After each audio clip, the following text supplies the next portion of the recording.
Salak pli ala Bunda Ta.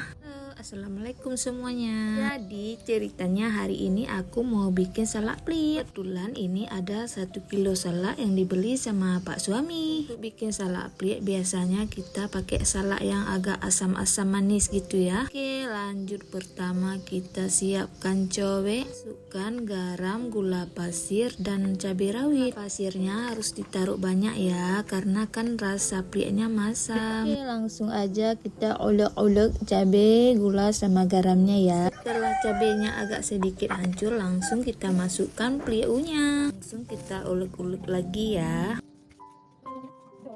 Lalu kita tambahkan kecap manis secukupnya. Kita aduk-aduknya pakai sendok aja ya, karena kan lengket payah kalau pakai ulekan.